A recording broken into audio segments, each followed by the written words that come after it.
Bueno, no sé si todos sabían, estamos viendo un libro que se llama El Gran Tejedor de Vidas, de Rabí Zacarías, y el mensaje que hoy toca para esta noche es el capítulo número 3. No sé si alguien estuvo leyendo el libro, por ahí quizás ya lo va a tener un poco más fresco al tema. Pero antes, a ver, vamos a hacer una dinámica. Bien, por ejemplo, si tu mamá te llama, levante la mano si la atenderías. Si tu mamá te llama, a ver. Uy, poco. A ver, si tu amigo te llama, cualquiera sea, ¿lo atenderías? Qué pocas manos levantadas. A ver, o si el amor de tu vida te llama, ¿atenderías? Vamos, sin vergüenza. No, no, para mí que acá hay bastante poco. A ver lo siguiente. Si tu jefe te llama, ¿lo atenderías? ¿No? Bien, ese es un buen. Si de la facultad te llama, implica amigos, trabajos prácticos, ir a hacer. Qué poco. A ver ahora, si un anciano de la iglesia te llama, ¿atenderías? Levante la mano. Uh, levanten la mano, ¿atenderían? Uh, bueno, ¿cómo seguir? Bien. Si alguno ha podido identificar, el tema de esta noche se llama, o es el título del capítulo, que es Tu llamado importa, y es el capítulo 3 de Rabí Zacarías. El autor tiene una forma de escritura muy argumentativa. Sé que tiene mucha cultura encima y lo que hace es siempre poner de pie muchas obras literarias que ha leído, muchos testimonios de personas que se han embarcado en misiones, de ser misioneros. Y él comienza haciendo una introducción a este capítulo sobre un niño. Dice que en Oriente lo que ellos hacen en realidad es se ponen tres cosas arriba de una mesa y lo hacen elegir al niño. Ponen una botella de vino, dinero y una Biblia. Dice que el niño, según lo que elija, va a ser su vocación. Dice que si elige la Biblia, va a ser una vocación espiritual. Si elige el vino, va a ser una persona hedonista. Y si no, si elige el dinero, va a ser una persona empresaria. Y sobre esto él empieza a desarrollar un tema bastante particular, que es la búsqueda del éxito. ¿Cuántos en esta noche siempre se han planteado este tema? ¿Qué es el éxito y cómo lo busco o cómo lo encuentro? Muchos, a lo largo de su vida, no sé, los más grandes o los jóvenes, nuestro camino al éxito, por ejemplo, por ahora es recibirnos, ¿verdad? Los que estudiamos. Más o menos. Nuestro mayor éxito me parece que a corto plazo sería poder recibirnos de nuestra carrera. Pero lo que él dice es, todos deseamos tener éxito en lo que hacemos. Y en esto me llamaba mucho la atención que él explica que cada uno de nosotros tenemos una habilidad en particular. Por ejemplo, ¿cuál es el referente número 1 del fútbol? Messi. Todos los nenes hoy en día su aspiración es poder llegar a ser como Messi. Y él dice que o sea, el guiarnos hacia el éxito se basa en esto, en las habilidades que cada uno de nosotros tenemos. Cada uno de ustedes conoce sus habilidades y saben lo que se desempeña. Tenemos muchos profesionales aquí, también podemos ver, bueno, aquí el Mati que lo tengo de primera mano, como médico, él quizás en su área o en su saber se trata de desempeñar como la persona más exitosa o como que quiere alcanzar a ser el primero o el mejor en esto. Y esta búsqueda del éxito, más allá de a nuestra corta edad o larga edad, es un tema, hasta ahí que pase, dice, el tema más discutido en la actualidad. Porque hoy en día podemos ver que hay muchas personas que por hacer 2 o 3 cosas alcanzan la fama o alcanzan el éxito. Y entonces se empiezan a cuestionar por qué una persona no progresa en su corta vida o por qué una persona o cómo hizo para alcanzar un éxito tan grande. Por eso, cada una de las personas se plantean qué es el éxito siendo el tema más discutido en la actualidad, es lo que nos plantea el autor en este primer tramo del capítulo. Y dice que en esto de tratar de buscar ser el mejor y tener esa influencia quizás paterna o de alguien, dice que buscar siempre ser el primero en nuestras habilidades a la larga nos destruye. Pero ¿por qué nos destruye esta búsqueda del éxito? Porque quizás dejamos de lado muchas cosas de nuestra vida con tal de alcanzar el éxito y que a veces no llega o siempre nos fracasamos porque también lo que él mencionaba, dice que si hay una persona que solo tiene una habilidad y busca esa habilidad, ser el mejor y se frustra, es porque está en un grave problema y no sabe o no descubre si tiene otras habilidades porque está muy enfocado en ser el mejor, pero de lo que él quiere o de lo que la persona se propone. Bien, dice, ser el mejor en realidad significa, para nosotros los cristianos, saber qué es lo que Dios quiere para nuestra vida y servirle en ese lugar para dar lo mejor. Que esto es lo como años anteriores o el año pasado venimos viendo acerca del servicio. Y otra cosa, otra expresión que él dice, que nuestra meta es descubrir los hilos que Dios tiene preparados para nosotros y seguir su plan para nuestra vida con excelencia. En esto que yo les decía, de que Rabí Zacarías dice, hay muchas cosas que se pierden de vista por ir detrás de un deseo propio, ¿no? Y sin embargo, muchos no alcanzan a descubrir cuál era el plan que Dios tenía para cada uno de ellos. Bien, continuando, es más que nada la presentación, es un libro bastante bueno, pero tiene mucha argumentación. Hacia otro apartado que él expresa, dice, encontrar nuestra vocación a veces suele ir acompañada del éxito. En esto yo lo pude entender a través de la facultad. Muchas personas, no sé si ustedes conocerán, empiezan a estudiar una carrera, no les gusta, van por otra, no les gusta, van por otra. O muchas personas que empiezan un trabajo, no les gusta, empiezan por otro. Y van así de continuo y nunca alcanzan a estar satisfechos porque no encuentran su verdadera vocación, quizás porque estén errando en ese lugar. Por eso es que él dice, encontrar nuestra vocación a veces suele ir acompañada del éxito. No siempre algo que nos guste es lo que nos va a llevar al éxito. Dice, pero casi siempre solo se consigue el éxito después de muchos fracasos. Es muy raro que una persona al encarar en su vocación encuentre el éxito de un solo tirón, sino que a través de muchos fracasos nosotros podemos ver y nos podemos ir moldeando en lo que Dios tiene preparado para cada uno de nosotros. Bien, y este es el tema de hoy. Dice, ¿qué es un llamado? Dice, es la manera que Dios da forma a tu carga y te invita a servirle en el lugar conforme al propósito que tiene para vos. En esto de que les compartía, muchas personas sienten que están en un lugar privilegiado, que están en el lugar correcto, pero su vida no va en un progreso, sino que se quedan estáticos y no pueden avanzar o no disfrutan de su aparente éxito.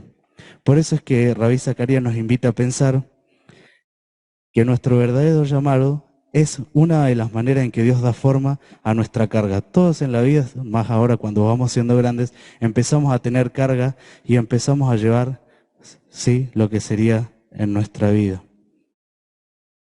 Bien, pensé que me iba a guiar un poco con el material, pero bueno, es bastante denso. Miren, aquí está. No puedo seguir por páginas y por amor al tiempo vamos a ir avanzando. En esto de que uno, al fin, a través de tantos fracasos, quizás llegó a encontrar su lugar, Rabí Zacarías nos dice en este apartado, dice que ¿qué es un llamado? Que encontrar nuestro lugar en el servicio a Cristo es clave para reconocer los hilos que tiene diseñado solo para tu vida. Y esto, mientras yo leí el libro y me ponía a pensar, encontré la historia de una persona y que los voy a invitar a leer, ahora sí, tengan su Biblia a mano, que a veces cuando nosotros empezamos a buscar nuestro llamado puede no ser atractivo para nosotros. En esto de que les decía, que a raíz de que uno se encamina en un lugar y piensa que es el indicado, pero quizás no es lo que Dios tenía planeado para nuestras vidas y no es el hilo o no es esa parte esencial para la cual Él nos preparó. Por eso dice que nuestro llamado puede no ser atractivo para cada uno de nosotros. Y es por esto que los invito a que busquen en Éxodo capítulo 3. Éxodo capítulo 3 nos habla sobre el llamamiento de Moisés. Es una historia bastante conocida, ¿sí? La hemos leído, hemos visto la película, hemos meditado mucho sobre esto, pero quisiera que nos detengamos a ver esto, que a veces nuestro llamado puede ser no atractivo para nosotros. Moisés había había huido de la tierra de Egipto porque se había mandado una bacana, como le digo a los preadolescentes, para ser un poco más suave. Y huyó y se encontró con Yetro, y él apacentaba sus ovejas, y dice que un día, andando por Madián, en el monte Oreb, vio que una zarza se prendía a fuego. Todos conocemos esa parte de la historia. Y Dios lo llama, conocemos el suceso, y dice, primer punto, cuando Dios lo llama a Moisés, Moisés empieza a escuchar y él le dice, te voy a encomendar una tarea que quiero que hagas. Pero Moisés tuvo presente esto, que a veces el llamado no puede ser cómodo para nosotros. Y vamos a leer desde el versículo 1, que dice, Éxodo 3:1. Apacentando Moisés las ovejas de Yetro, su suegro, sacerdote de Madián, llevó las ovejas a través del desierto y llegó hasta Oreb, monte de Dios. Y se le apareció el ángel de Jehová en una llama de fuego en medio de una zarza. Y él miró y vio que la zarza ardía en fuego y la zarza no se consumía. Entonces Moisés dijo, iré yo ahora y veré esta grande visión, porque ¿por qué causa la zarza no se quema? Viendo Jehová que él iba a ver, lo llamó Dios desde en medio de la zarza y dijo, Moisés, Moisés, y él respondió, heme aquí. Verso 5, y dijo, no te acerques, quita tu calzado de tus pies, porque el lugar en que tú estás, tierra santa es. Y dijo, yo soy el Dios de tu padre, Dios de Abraham, Dios de Isaac y Dios de Jacob. Entonces Moisés cubrió su rostro, porque tuvo miedo de mirar a Dios. Dijo luego Jehová, bien he visto la aflicción de mi pueblo que está en Egipto, y he oído su clamor a causa de sus exactores, pues he conocido sus angustias y he descendido para liberarlos de mano de los egipcios y sacarlos de aquella tierra a una tierra buena y ancha, a tierra que fluye leche y miel, a los lugares del cananeo, del eteo, del amorreo, del fereceo, del heveo y del jebuseo. Versículo 9 dice, el clamor pues de los hijos de Israel ha venido delante de mí, y también he visto la opresión con que los egipcios los oprimen. Ven, por tanto, ahora, y te enviaré a Faraón para que saques a Egipto, a mi pueblo, los hijos de Israel. En este llamado que Dios le está haciendo a Moisés, le pide una tarea muy importante, que era liberar a su pueblo de mano de los egipcios. Pero Moisés hizo un total de 5 cuestionamientos. Les iba poniendo como pero, y el primero es que dice, ¿quién soy yo para hacer esta tarea? Este quizás sea uno de los puntos más centrales, así que lo vamos a dejar para el final, que es bastante cortito. Punto número 2 lo podemos ver en el verso 13. En el 12 Dios le dice, ve porque yo estaré contigo y esto te será por señal de que yo te he enviado. Cuando hayas sacado de Egipto al pueblo, serviréis a Dios sobre este monte. Y en el versículo 13 es donde Moisés le dice, pero ¿y qué les voy a decir? Dijo Moisés a Dios, he aquí que yo llego a los hijos de Israel y les digo, el Dios de vuestros padres me ha enviado a ustedes. Y si ellos me preguntaren, ¿cuál es su nombre? ¿Yo qué les voy a responder? Seguidamente el Señor les dice, les responderás, yo soy el que soy, porque yo soy quien te mando a cumplir la tarea.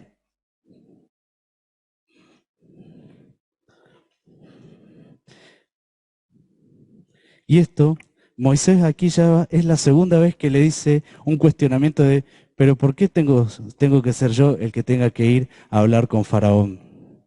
Primer cuestionamiento, el segundo cuestionamiento. El tercero, ya vamos hacia el capítulo 4, en el verso 1. Moisés le dice, no me van a creer ni me van a oír que tú me enviaste. Entonces el Señor aquí le dice, le da una serie de señales para que él haga, para que las personas crean verdaderamente que él fue quien lo envió. Primero, dice que la primera señal que Moisés tenía que hacer era la vara que él tenía, la tenía que arrojar al suelo, esa vara se iba a convertir en víbora y luego la tenía que tomar por la cola y esa vara y esa víbora volvería a ser vara.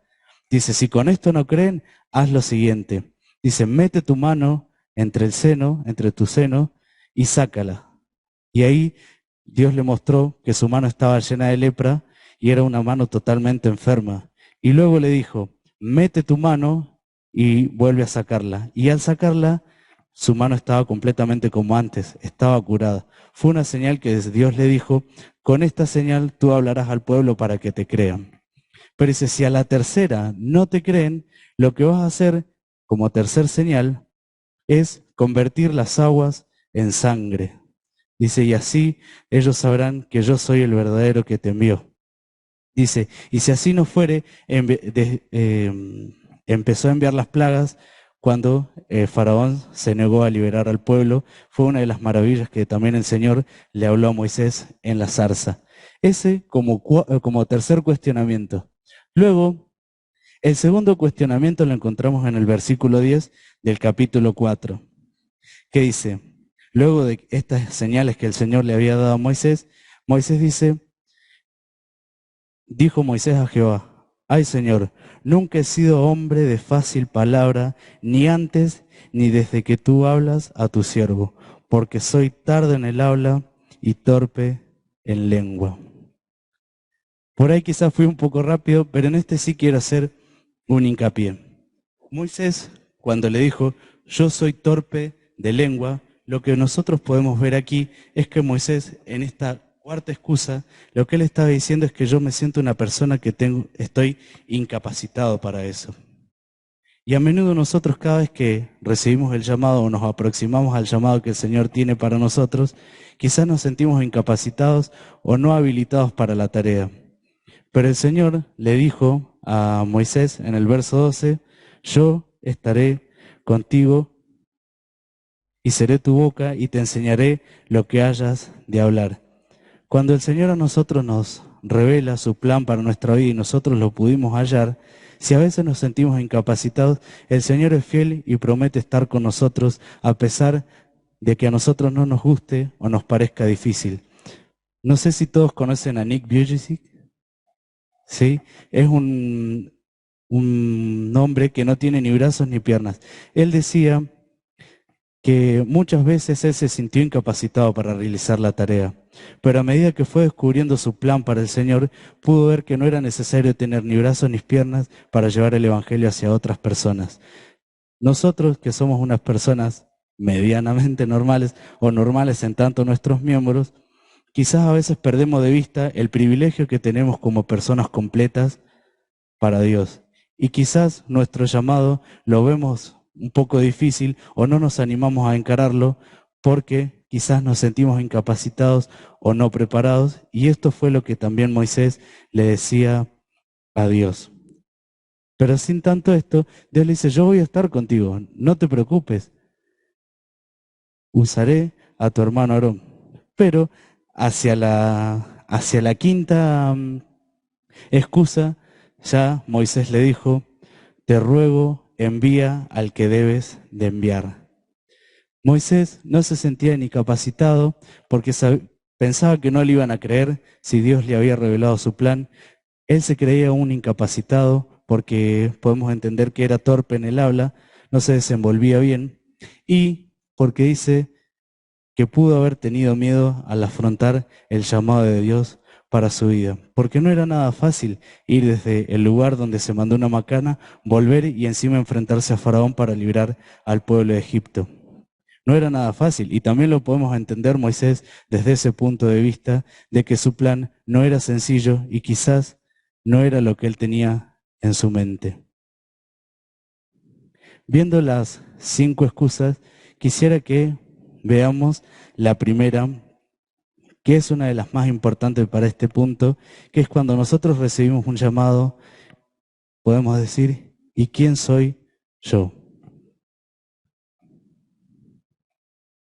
Bien, Rabí Zacarías lo que hace es utilizar la metáfora de las joyas. ya va. Como un tesoro incorruptible. Dice, esta metáfora de una piedra preciosa, la Biblia a menudo utiliza estos términos basados en las gemas para referirse a la salvación. Pero también dice que nosotros somos un tesoro incorruptible y esta es la primera respuesta que podemos tener si alguna vez nos hicimos esta pregunta. ¿Quién soy yo? La Biblia nos dice que somos un tesoro incorruptible y somos, al ser hijos de Dios, somos su pueblo y el pueblo de Dios es, en Zacarías 9:16, dice que somos las joyas de una corona. Luego también podemos ver en Mateo 13:46 que nosotros, el reino de Dios, es una perla de gran valor. Anterior a esto también hace una metáfora con el hombre que encuentra un tesoro en el campo, va, vende todo lo que tiene y compra ese campo. Y seguido de esto habla sobre un hombre que vio una perla de gran valor, fue, vendió todo lo que tenía y compró esa perla de gran valor. Entonces, cuando nosotros nos preguntamos, ¿quién soy yo? Podemos decir que nosotros somos para Dios un tesoro incorruptible, somos como la joya de una corona y somos una perla de gran valor. Pero en esto de ir viendo acerca de qué son las joyas, nosotros sabemos que cuando el oro se purifica, se somete a un proceso bastante agresivo para sacar de ahí toda su pureza. Y es en esto que Rabí Zacarías hace esta comparación. En Job 23:10 e Isaías 48:10 dice, quienes sufren aflicción serán refinados como oro en el crisol. ¿Qué deja sentado esto? De que nosotros para Dios somos un tesoro. Y a veces Él nos puede probar para saber qué tan dispuestos estamos a cumplir su llamado y si es que verdaderamente estamos preparados para ello. Si el Señor a nosotros nos preparó un plan, es porque nosotros estamos destinados a cumplirlo. Dice, a raíz de esto, Rabí Zacarías también lo que dice es que nosotros tenemos una gran herencia y ahora enseguida vamos a saber por qué él nos expresa esto. El apóstol Pedro utiliza 3 palabras para describirla a esta herencia en 1 de Pedro 1:4, que dice que es incorruptible, es incontaminada e inmarcesible. Inmarcesible, ¿saben lo que es? ¿Qué sería? Bien, que no se mancha. Dice que la herencia de Dios es incorruptible, no se basa o el pecado allí no mora con ella, como nosotros conocemos el concepto. Es algo que es incontaminable porque es algo que se mantiene puro durante toda su vida. No es algo que se pueda contaminar con lo de nosotros. Y es inmarcesible y también lo que Rabí Zacarías agrega otro concepto es que es duradera. La herencia de Dios no se termina de un día para otro. Y esta es otra de las respuestas que también nosotros podemos encontrar cuando decimos, ¿y por qué yo? ¿Quién soy yo para cumplir tu llamado? Y esta lo podemos encontrar en 1 de Juan 3:1, que dice, mirad cuál amor nos ha dado el Padre para que seamos llamados hijos de Dios. Cuando un padre fallece, ¿qué le deja a sus hijos? Una herencia. Por eso es que nosotros tenemos una gran herencia que viene del Señor. A ver.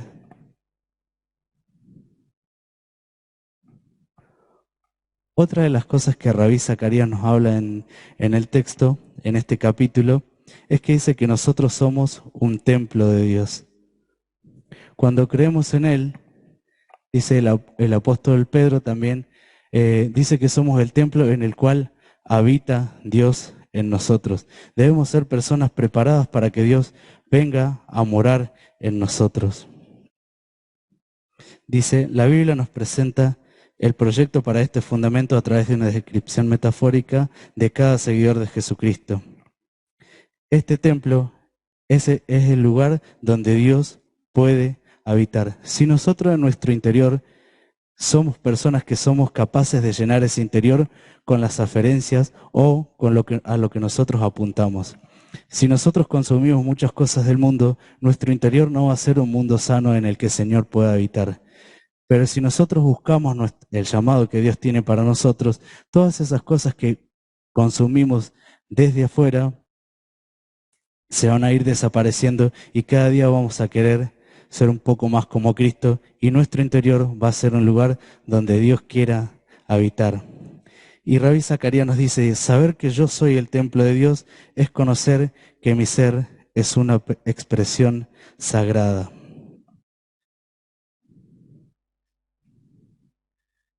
Dice que nuestro interior, nosotros, tiene que ser un lugar preparado para que Dios pueda habitar.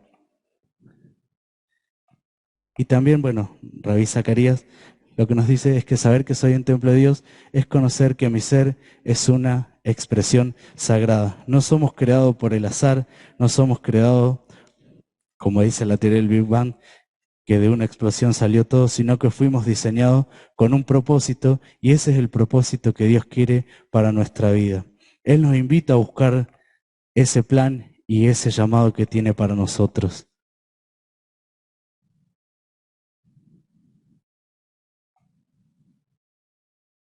Luego, este título lo puse yo, no está en el libro, que es ¿Cómo me aproximo a mi llamado? Una de las formas de aproximarnos a nuestro llamado y querer tratar de conocerlo es a través de una vida continua de oración. Si nosotros somos templo, Rabí Zacarías lo que aquí hace una comparación es que si nosotros somos el templo de Dios, podemos decir, como dice en Isaías 56:7, mi casa será llamada casa de oración. No podemos simplemente pedirle al Señor que nos ilumine con el plan que Él tiene para nosotros. Debemos ser personas interesadas en descubrirlo. Y una de las formas de descubrirlo es a través de la oración.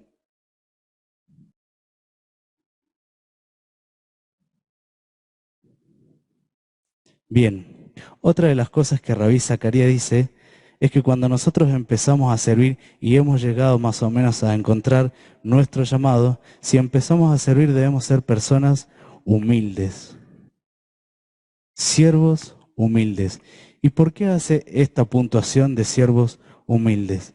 Porque a veces cuando encontramos nuestro propósito o queremos estar en él, creemos que somos los indicados y los más especializados en ese servicio y empezamos como a posicionarnos en un lugar de líderes o como personas que fueron predestinadas para eso y quizás no estamos siendo humildes con los que están aprendiendo en el camino. Y eso es a lo que Rabí Zacarías nos dice que debemos ser siervos humildes en este llamado. Y aquí quiero hacer como un alto, un llamado sencillo. Podemos ver aquí Rabí Zacarías hacía la historia de Howard. Era un hombre que dice que a los 29 años perdió a su mujer en un hospital y mientras estaba con ella, una vez ya fallecida y hecho el sepelio, dice que a través de la noticia vio un gran terremoto que sucedió en Lisboa. Dice, la historia nos cuenta que es uno de los más grandes que hubo a través de la historia. Entonces, Howard dice que se propuso en su corazón ir a ayudar a todas las personas afectadas en ese terremoto. Entonces, tomó un barco y para mala suerte de Howard, ese barco fue capturado por unos franceses. Porque en su momento dice que Francia estaba muy enemistada con Inglaterra. Y es entonces dice que empezó a ver desde las oscuras cárceles, tuvo que pasar hambre, no le daban agua y tampoco le daban luz, sino que lo tenían encajonado. Y a raíz de esto, Howard, una vez que salió de ese barco, dice que no es que lo liberaron, sino que lo llevaron a otra cárcel en Francia. Y ahí él pudo ver cómo era la masacre que se hacía con los prisioneros. Dice que dejaron morir a un hombre mayor que tan solo debía 7 libras a un mercader. Y él entonces empezó a hacer todo un movimiento, una manifestación para que se cambiaran las normas carcelarias. Y dice que a raíz del tiempo él pudo conseguir que se reformaran las normas carcelarias y fueran un poco más humanas hacia las personas. ¿Con esto qué quiere decir Rabí Zacarías? Howard tuvo que pasar por la muerte de su esposa, por el encarcelamiento, pasar hambre, pasar sed e incluso ser privado de su libertad y la luz del día. Y con todo esto él llegó a encontrar su vocación, pero también fue un llamado que el Señor le mostró para renovar, valga la pena o no, más allá de eso, las normas carcelarias. Podemos decir que quizás Howard tuvo un llamado bastante bueno para él o bastante desafiante, pero quizás un llamado sencillo para nosotros, y lo podemos ver en nuestro interior, y quizás yo lo entendía, en la forma en la que quizás los hermanos acomodan una silla. Quizás son los primeros en llegar a la iglesia y quizás dice uno, bueno, acomodar una silla no es la gran cosa. Pero si esa persona no acomoda la silla no se mueve por sí sola. Pero sin embargo Dios lo puso en un ministerio a servir, y no porque ponga una silla va a ser un llamado sencillo o algo más escaso que el otro. Porque eso, Rabí Zacarías lo que quiere dejar expresado es que todos tenemos un llamado distinto y todos somos lo mismo. Somos un templo de Dios, debemos ser humildes y también tenemos que interesarnos en descubrir nuestro llamado a través de la oración. Dice, prepararse para el llamado por medio de la oración y la disposición para vivirlo en humildad nos conduce hacia el paso final de nuestro llamado. Y es, a ver si ahí pasa, que es ser siervos consagrados al llamado. Y con esto ya para terminar, dice, ¿cuáles son los elementos de un llamado? Dice, el primer elemento para un llamado es ser el número uno ante los ojos de Dios y no de las personas. Quizás vemos que muchos predicadores o muchas personas que han alcanzado la fama buscan ser el número uno y ser un referente para las personas, pero se olvidan de una cosa, que se olvidan de ser el número uno para las personas que diseñó su plan, y es Dios. Como segundo elemento, debemos saber que Él mora en mí y yo soy su templo. Tenemos que ser muy cuidadosos al recibir nuestro llamado, porque dentro nuestro habita el Espíritu del Señor, y si no lo cuidamos y si no nos interesamos, poco a poco eso se va gastando y termina por enfriarse completamente. Como tercer elemento es vivir inmersos en una vida de oración.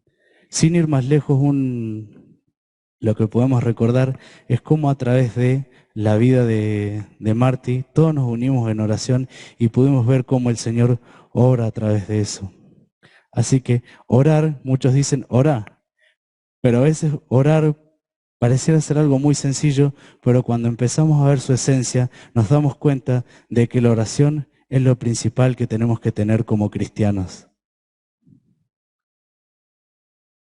Como cuarto elemento, debemos vivir con humildad de espíritu en todo lo que hagamos. No rebajando quizás si el llamado de mi hermano es un poco inferior al mío, a lo que son los ojos de los hombres, pero a los ojos de Dios cada llamado es único y particular, y es el llamado que Dios tiene para cada uno y el plan que tiene para cada uno de nosotros. Y como último elemento, debemos ser personas consagradas al llamado. Podemos ver la vida de Moisés, que él tuvo mucho miedo, se sintió incapacitado, se sintió una persona que no estaba apta para la obra, pero el Señor estuvo con él y conocemos el fin de la historia. Israel pudo ser liberada del pueblo de Egipto porque él, a través de su miedo, él se consagró al llamado de Dios para su vida. Y quizás también podemos ver muchos llamados que hay en la Biblia. Podemos ver a Jonás, y otro de los llamados que más me gusta a mí es el del apóstol Pablo. De ser un perseguidor, el Señor lo llamó camino a Damasco y él se convirtió y escribió, inspiró casi todo el Nuevo Testamento. Si el Señor pudo llamar a Pablo, que era un perseguidor, a ser un predicador, seguramente para nosotros tiene muchos planes y un llamado especial para cada uno de nosotros.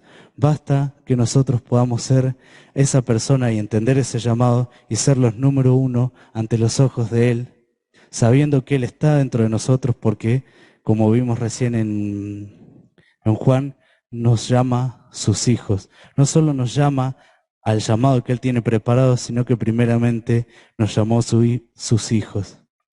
Debemos vivir inmersos en la oración ante cualquier dificultad o agradecimiento, vivir con humildad de espíritu y ser completamente consagrados al llamado que Él tiene para nosotros.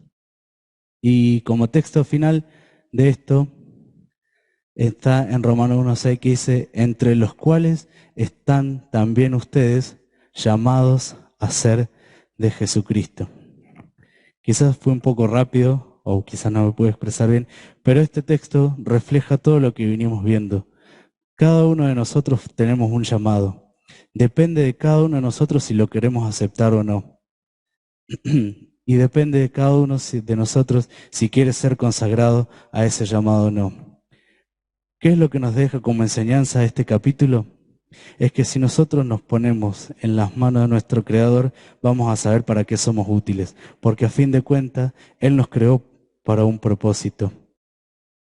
Y nosotros debemos encargarnos de descubrir ese propósito y tener en cuenta y presente que el Señor nos va a ayudar a descubrir ese propósito.